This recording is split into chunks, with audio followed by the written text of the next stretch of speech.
మన ప్రభువు చెప్పిన తప్పిపోయిన కుమారుని యొక్క ఉపమానము ఇంటిలో నుండి వెళ్ళిపోయినటువంటి కుమారుని యొక్క పాపముల గురించి కాదు. ఇంటిలోనే ఉండి బానిసత్వపు ఆత్మ కలిగిన వాడే అజ్ఞానంగా ఉన్నటువంటి పెద్ద కుమారుని గురించి కూడా కాదు.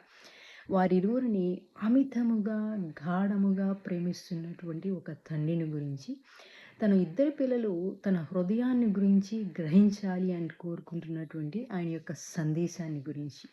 ఏ హృదయం యొక్క తపన అయితే తండ్రి అప్పుడు కలిగి ఉన్నాడో, అదే తపన, అదే సందేశమే ఆయన పిల్లలుగా ఉన్నటువంటి మనము గ్రహించాలని తండ్రి అయిన దేవుడు కోరుకుంటున్నాడు. ఎందుకంటే ఆ ఉపమానం చెప్పింది ఎవరో కాదు, మన ప్రభువు, మన తండ్రి అయినటువంటి యెహోవానే. ఆ యొక్క ఉపమానంలో ఆయన చెప్తారు, నా కుమారుడా, నాకున్నవన్నీయు నీవి అని. అంటే కుమార్తెలు కూడా అని. చూడండి, పెద్ద కుమారుడు అనుకుంటున్నాడు వాడు అన్ని తప్పుడు పనులు చేశాడు, అన్ని నష్టం చేశాడు, వాడు చెడ్డ పనులు చేశాడు. అయినా కూడా వాడికి నువ్వు అలాగా పండగ చేసినట్టు పార్టీ చేస్తున్నావు. నేను నీతోనే ఉన్నాను, నువ్వు చెప్పినవి అన్నీ చేస్తున్నాను, గొడ్డు చాకరీ చేస్తున్నాను. అయినా నాకు మేకపోతును బలివ్వలేదు నా స్నేహితులతో నేను పండగ చేసుకోనీకి అని. తండ్రి చెప్పిన సమాధానం చూడండి.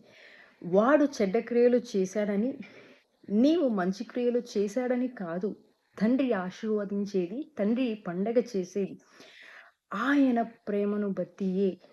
ఆయన ప్రేమిస్తున్నాడు కాబట్టి అదియే మీరు అర్థం చేసుకోవాలి. ఎందుకంటే అది ఏ కృప. చూడండి, ప్రభువైన యేసుక్రీస్తు వారు శిలువలో చేసినటువంటి క్రియను బట్టి మనము విశ్వసించుట చేత ఆయన పిల్లలుగా మనము అయ్యాం. ఇప్పుడు తండ్రి అయిన దేవుడు నిన్ను ఆశీర్వదిస్తాడు, నిన్ను దీవిస్తాడు, నువ్వు అడిగినవన్నీ ఇస్తాడు, నీ ప్రార్థనకు సమాధానం ఇస్తాడు. ఆయన చిత్త ప్రకారం ఉన్నటువంటి ఉద్దేశాలన్నీ నీ జీవితంలో నెరవేరుస్తాడు. నిన్ను ఉన్నతమైన శిఖరాగ్రానికి తీసుకువెళ్తాడు.